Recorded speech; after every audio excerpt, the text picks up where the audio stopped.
Hi everybody, this is Dino Chris from Prehistoric Battles. This is the 100th Q&A episode. Can you believe it? And we are doing Prehistoric Battles, so we're going to get started right away. So I got 9 Prehistoric Battles to actually talk about. So the first one, Ceratosaurus versus Megalodon. Well, let's actually look at the two animals first of all. Ceratosaurus, they actually lived in the Jurassic period around 155 to 150 million years ago, and it actually has those horns on its skull, pretty much on the nose and even over the eyes.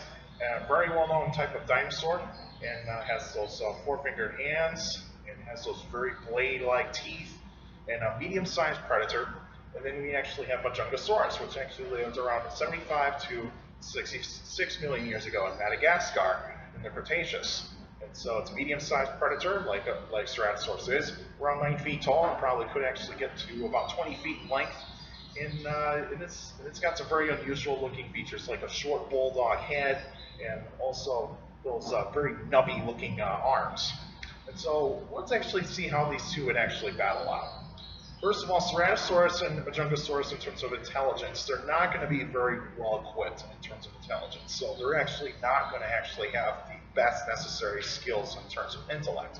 And so when we actually look at these animals, it's probably going to be more on power. Which animal is going to be the more powerful animal? And I would say Megalodon is probably going to be the most powerful animal, due to the fact that it's got a stronger bite force, it's got a stronger skull, and also it's a little bit more massive in terms of its weight. Ceratosaurus would actually be a little bit more agile, but he would not actually have the abilities to actually kill Megalodon quickly. So I would actually say Megalodon would win this one easily, since it's a little bit more advanced than Ceratosaurus, and also it actually has the more powerful bite force. Second battle, Alamosaurus versus Megalodon. Now this is a good battle. You got a prehistoric whale and a prehistoric shark. And so this is actually going to be very, very cool. So Alamosaurus is a prehistoric whale, toothed whale, very primitive toothed whale.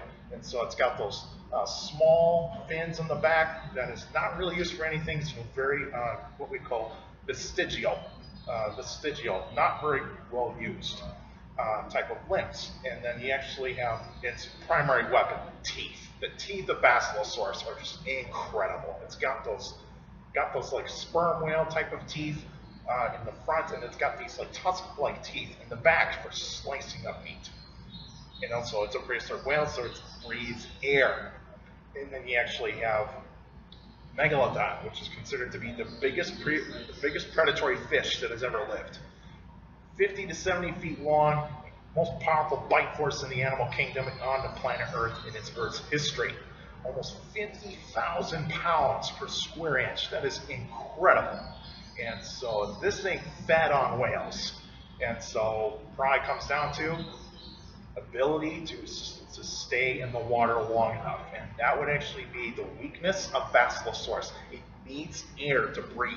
And so that would be the weakness. Megalodon doesn't need to breathe air. It's a fish. It has gills, so it can actually make any kind of quick turns. It also can breathe underwater. So if that would be the case, is that Megalodon would outright beat Alamosaurus. And that is the case there. Ability to breathe in water. That's what I would give Megalodon the edge on that one. Third one, Tylosaurus versus Dunkleosteus. So you got a prehistoric armored fish, and also you got a mosasaur, a giant mosasaur. Tylosaurus can get to 40 to 50 feet, and also Dunkleosteus would actually get pretty close to between 20 to 30 feet in length. But I would say size would actually determine this one. Size would actually be able to actually win this one out. Dunkleosteus is a primitive fish, whereas Tylosaurus is a marine reptile that lived in the Cretaceous. And so I would say that Tylosaurus would actually win this one without a doubt. I mean, Dunkleosteus does breathe in water. It can actually breathe in water. Tylosaurus would have the weakness to actually need to go out for air. But I think that Tylosaurus would actually be able to need to breathe air, but even though it might be faster than Dunkleosteus, because Dunkleosteus got that armor that would actually make it slow down. And so that would be the case there. I'd say Tylosaurus would actually be able to win this one, considering that it's a little bit more agile, and also it actually has the teeth necessary to actually pretty much disembowel the tail of Dunkleosteus.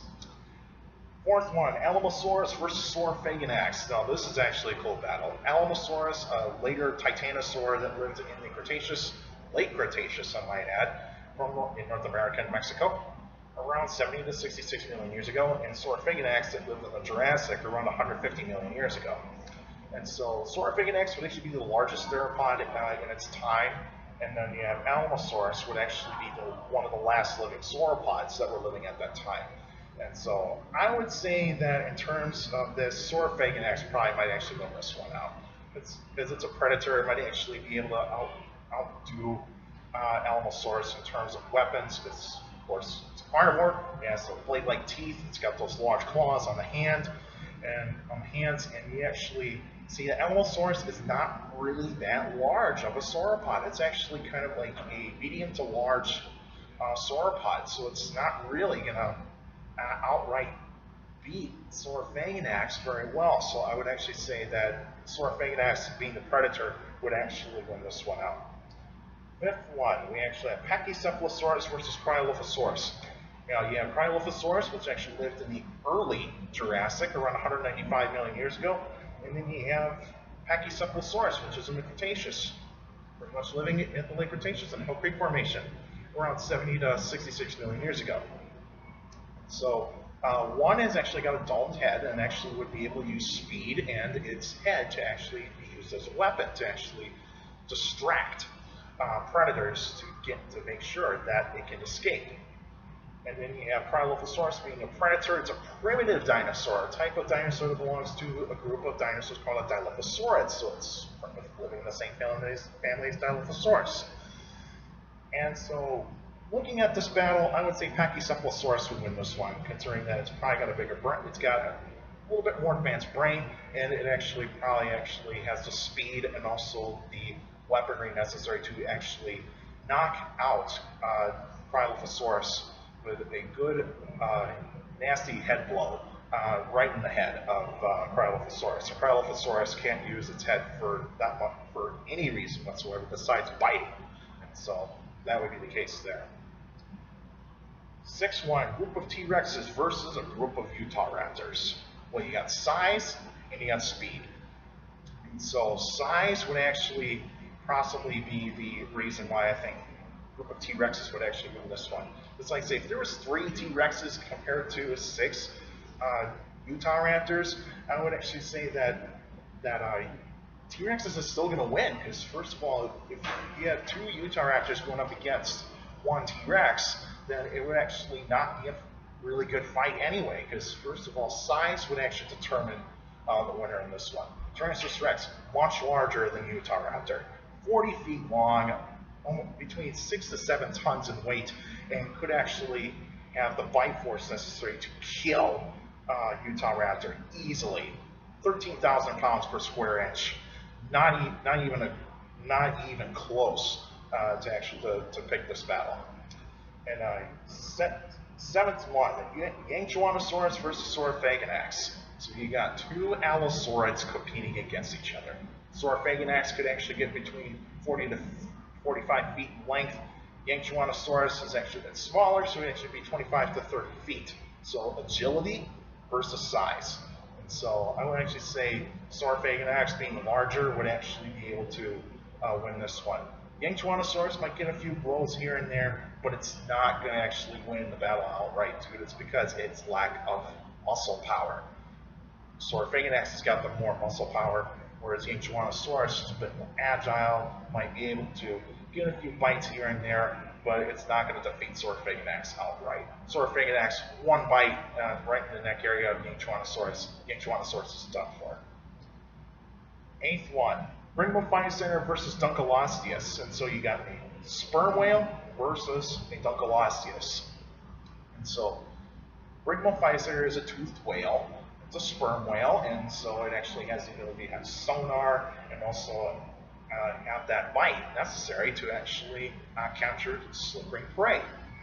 Dunkleosteus, armored fish, like in the previous battle before. Armored fish are slow moving and might not actually I have the tools necessary to defeat a mammal. And so that's where I think this is actually going to be all right. It's about brain intelligence.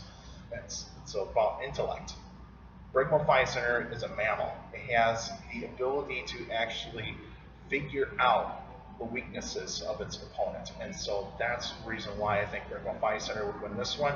Dunkleosteus has incredible bite force, but even though might not even get a good blow on Brachiophysiter. So Brachiophysiter, being that type of sperm, being a sperm whale, is more intelligent and also has sonar and it can use sonar as a weapon. And so probably one stunt to Dunkleosteus. Dunkleosteus is done. And then the final one, 3 Carcharodontosaurus versus 3 TRex.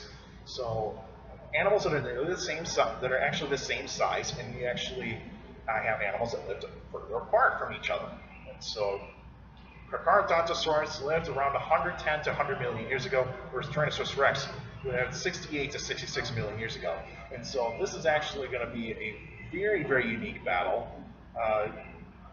Considering the fact that Carcharodontosaurus not as smart as Tyrannosaurus rex. And also, Tyrannosaurus rex is more powerful than Carcharodontosaurus. It's got the bite force, it's got the muscle mass necessary to actually defeat Carcharodontosaurus very easily. Carcharodontosaurus' brain is not even close to the size of Tyrannosaurus rex. So Tyrannosaurus rex actually has a much bigger brain in terms of capacity to actually be able to outthink, outwit Carcharodontosaurus, and that's why Tyrannosaurs are actually considered to be one of the smartest large theropod dinosaurs that actually existed. And so, and also the bite force of Tyrannosaurus rex would easily be the factor of who determines who actually wins this battle. Even though Carcharodontosaurus is a powerful animal, but its teeth is not good enough to actually kill Tyrannosaurus rex easily, and it's not going to have a very powerful bite force either. And so Tyrannosaurus rex has got much wider girth and actually has the muscle mass and the power necessary to actually take down Carcharodontosaurus very easily. All right, there you have it, folks. That's all the prehistoric battles that I have and that you sent me, and I am glad I got those battles. Some of the other ones that I actually seen, some of them are good, some of them I actually kind of realized that some of these are actually not going to be very good. They're going to be like easy for me to actually determine that one. And then so thank you for actually sending me these types of prehistoric battles.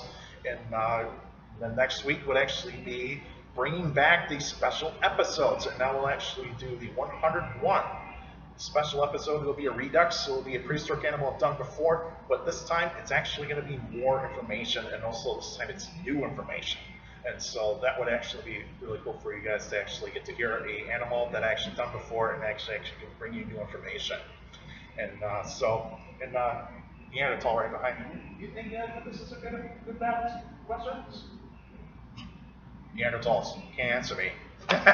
and so thank you again, and stay tuned for next week. And if you still got any questions about dinosaurs or any other prehistoric life, feel free to email me at dinochrist71@gmail.com, or as well on my Facebook page, Prehistoric Facts of Dino Chris. Like the page, you guys should post your questions in the comment section or on the wall of the Facebook page, and just make sure to keep your questions short to the point. You can also follow me on Twitter at CSGRILL. That's my Twitter page. I post pretty cool stuff on there. Also, take care of people around you. And also, for younger people out there, to make sure to listen to your parents and teachers and your guardians. It's the best motivation you can have for good education. It's very important to have good education. With a good education, you get a good job in the future. All right, that's it for now. And I'll see you guys next week.